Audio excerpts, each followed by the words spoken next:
Hello and welcome to the Inspiring Life School podcast. This is your host, Vidakovic, and on this podcast, I'll be sharing with you the most valuable strategies to live your one wildly beautiful and most precious life. Because this is it, my friend. In case you haven't guessed, when it comes to life, there's no rewind or pause button that exists. They say that the way that you spend your days is the way that you spend your life. So my one and only goal here is to help you stop wasting your time, stop holding yourself back in life, stop experiencing non-stop negative mind chatter, stop just dreaming without doing, and start living life fearlessly instead, with more purpose, focus, and intention. I sincerely want you to live life in a way that when you come to the end of it, you know deep down in your heart that you 100% gave it your all, flaws and all. This podcast is not about doing life perfectly. Instead, it is about experiencing and living life with more clarity and courage and truly appreciating this precious adventure that we are so blessed to be on. So if you're with me here today, it's time to stop spinning in circles, get off the hamster wheel for good, put your hands back on the steering wheel of your life, and finally start living life in a way that you won't later regret. With that being said, let's dive on in.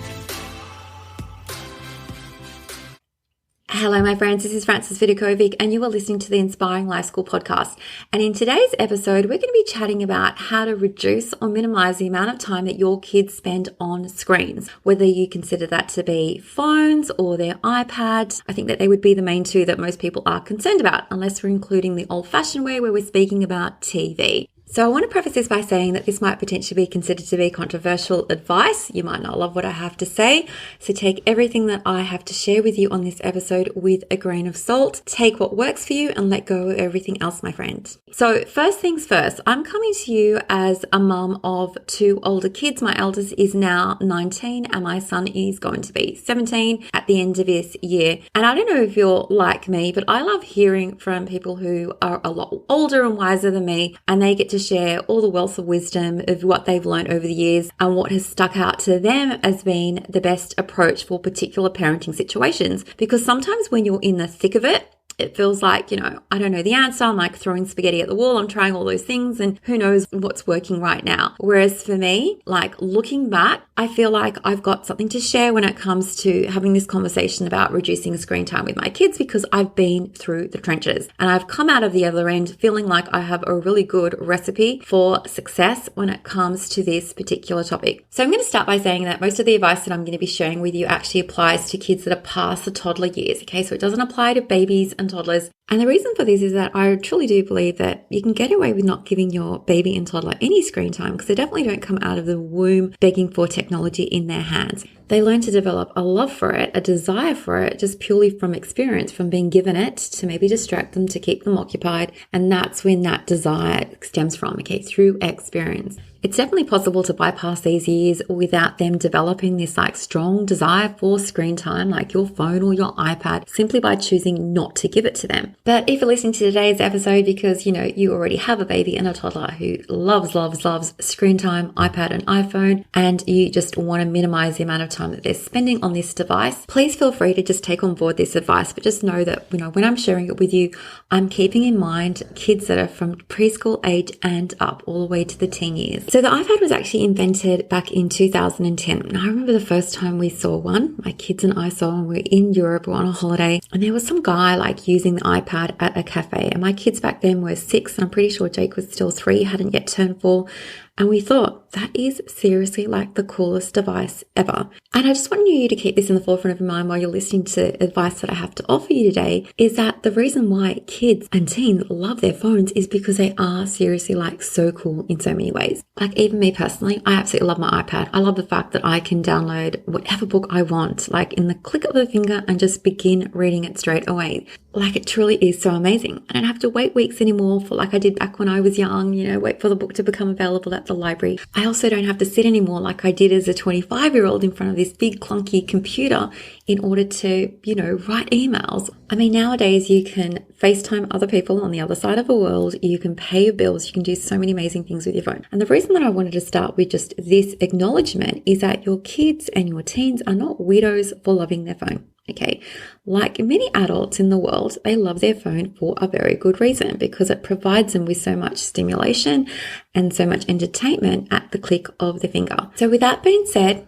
okay, acknowledging that your kids aren't weird or strange or wrong for loving their phones, let's take a moment to focus on what is a real problem here. And this is where I have to say to you, and it's a sentence that most people don't love to hear, but screen time and all things in the world are only a problem if you think they are a problem. Let me repeat that for you one more time. Okay, screen time is only a problem if you think that it is a problem. And I want to tie this in with speaking about the right amount of screen time. Did you know that you actually get to decide what this number is? And so there might be someone who thinks that 30 minutes is way too much and that's a problem. And you could have someone who's letting their kid have 2 hours and it isn't a problem at all. Now, if you're under the impression that I was going to come to this episode and tell you, your kids can only or should only be having X amount of time on their screens each day, that this is the right number and here's what you need to do to get to this particular number, I hate to tell you that I'm not going to say that to you, because you as your child's parent get to decide what works best for you, what works best for your child, what works best for your family.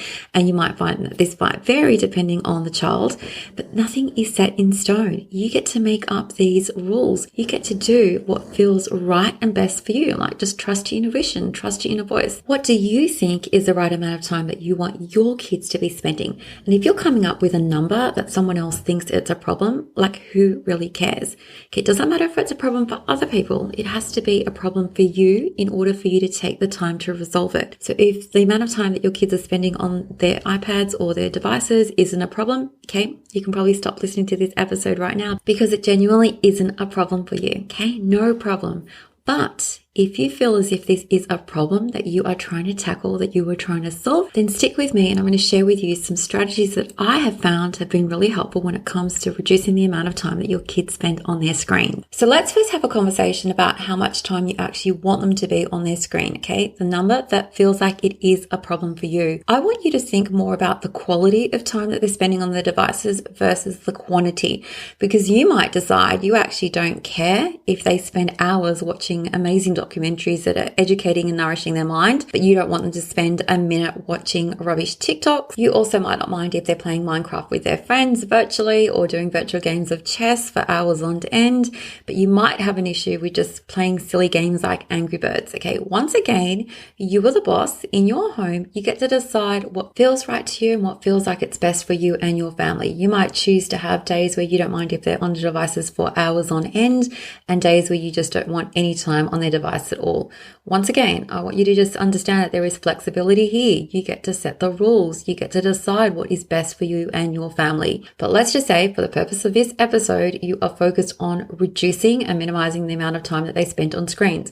This is where I'm now going to share with you some really quick tips in order to make that goal a possibility. Number one, what I found in the past is keeping your kids busy makes it super easy to get them off the screen. So let's just say that if you've organized a day where you're out at the zoo or you're going to the park or you've got friends over, you might find it's so much easier for them to not be on their screens because they don't have that opportunity to do so. They're too busy doing crafts, playing, having fun, being occupied with friends and family. That is definitely the first suggestion that I have for you. Okay, give them something else to do. Number two, I want to have a conversation about boundaries. Okay, when it comes to devices, understand that you get to set the boundaries and rules about these devices in your house, and you get to make sure that you follow through on the rules that you set. Otherwise, there are obviously consequences for not following the rules. Just like you might have a rule about making sure that you clean your room, keep your room cleaned, or there is this consequence, you can set the same rules and boundaries around devices, okay? So they may only be able to use their devices after they finish their homework or once their room is clean. Now, once again, you get to decide what these rules and boundaries are. It doesn't matter what other parents are doing. It doesn't matter because so-and-so expert said you had to do this. There are honestly no have-tos and no shoulds when it comes to device consumption by kids. You get to decide what works best for your family, and how do you know if it's working for you? It's because you like the results that you have. You've set rules, your kids are behaving, they're spending some time or a lot of time on their devices and you're fine with it, okay? If it's working, continue on. If you know that some adjustment needs to happen, okay, play with adjusting those rules. Understand that those adjustments don't necessarily have to happen overnight. Okay, it might take time to like bring them and instigate them in your family, and that is okay. It's super important that you're kind and compassionate to yourself while you are working through this transition. Now for the third strategy that I want to recommend to you, and it's making sure that you practice what you preach. So many of us are like quick to point our fingers at our kids and say, oh my gosh, like my child, my teen is so addicted to their phone. And yet that is what we are ourselves, addicted to our phones. Are your eyes constantly like glued to the screen? If so, like your kids and your teens are learning from you. They're watching you, and it's really hard to like get them to take you seriously when it comes to setting rules if you don't follow those rules yourself. So what I have found really helpful, especially over the years, is because I've made this conscious decision that I don't want to be glued to my device. I definitely don't. I purchased this little clear plastic box. When I get home, that is where my phone goes, and it goes into this clear plastic box for long periods of time. And I tell my kids, like, I don't want to be someone in the world that is constantly like focused on my phone. I want to be out there, like doing stuff, living life, creating content, doing focused and intentional actions, as opposed to mindless scrolling. And I explain to them, like, this is what happens when you fall into a rabbit hole on social media. You waste so much time, and that's time that you're never, ever, ever going to get back. So I always ask myself, like, what can I focus on instead? How can I use this precious time that I've been gifted with wisely? Now, I definitely don't want to give you this impression that, you say these words and you're setting a really good example and your kids are going to go, oh my gosh, like mum said this, so I'm going to copy her. Of course, I'm not going to touch my device anymore because that's what she's telling me to do. But here's what I've discovered, especially now that my kids are older, is that when you do plant these seeds, okay, they don't sprout and you don't harvest the rewards of those seeds immediately. But later on down the track, your message starts to sink in. And what I have found is that, especially as my kids get older, they sort of don't care about their phones as much as they used to. Okay, their life naturally becomes more busy with studying, with work, with going out with friends, and all those things that we used to worry about when our kids were young. It's like, oh my gosh, they're always going to be glued to their screens. One day, they aren't. Like, it just happens over time.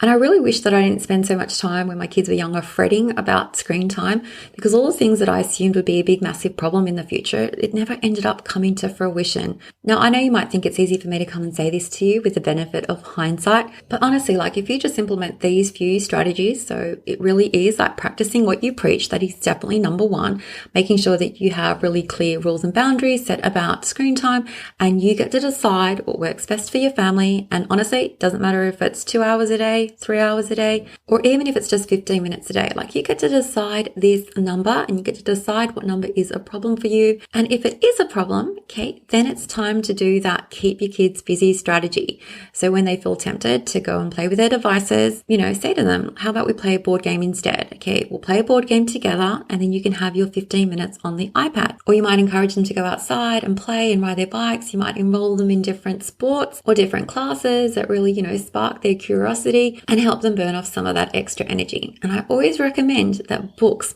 are the best alternative to devices. So if you can encourage your kids to develop a love for reading from a young age, that is such an amazing thing. So in a nutshell, what I discovered over the years, that kids tend to really want their devices when they're feeling tired and when they're feeling bored. If they're feeling bored, give them something else to do. And if they are feeling tired, get them to have a rest, or just have a rest with a book, or even watch a really cool movie. That's totally okay. Like for us, like we used to break up every day when my kids were young by watching a midday movie. This is when they stopped having their daytime nap, and that's when I had my rest too. Now, if you don't love the idea of them watching a movie, just find something else, okay? It's always about designing the sort of life that you want for your family. And if you don't love the amount of time that they're spending on their devices at the moment, that's totally okay. Just know that you can always, always, always make changes. And it 100% isn't an issue if they love their devices, because just like they love them, we often love them too. We just might not like the amount of time that we are spending on it. And before I end this episode, I want you to just reflect on your own childhood when you were growing up. How did you keep yourself occupied in a time, in an era back when devices did not exist? Okay, just something for you to ponder upon. So once again, feel free to take all of this information, all of this advice with a grain of salt. I'm just sharing with you what's worked for me, and I think that the best thing that I can leave with you is do not stress about this. Okay, this is not something massive that you need to stress about. As parents, we have this tendency to stress about everything, and if you're not stressing about the devices, you're going to find something else to stress about. Just take a deep breath. All is going to be well. Okay, you get to make the rules in your family, and you get to follow through on it. Even if your kids complain, that's okay, because you know deep down that you always have their best interests at heart. Take care, my friend, and I can't wait to catch you on the next episode. Thank you so much for listening to the Inspiring Life School podcast. I really appreciate you allowing me to be a part of your life. If you'd love to stay in touch, please know that you can always find me on Instagram at Frances Vidakovic, or you can visit my website, inspiringmumlife.com, where you can sign up and receive so many amazing freebies that I've created just for you to help you implement all my teachings into practice. There you'll also find all my online courses, resources and programs that I've created to help you uplevel your life in seriously the simplest way possible, so that you can ultimately create for yourself a life that feels simpler, lighter, and allows you to show up in a way that you love as your best and most authentic version of yourself. Now remember, this podcast is all about not just dreaming but also doing, because to create true sustainable change in your life, you need to be willing to do things differently.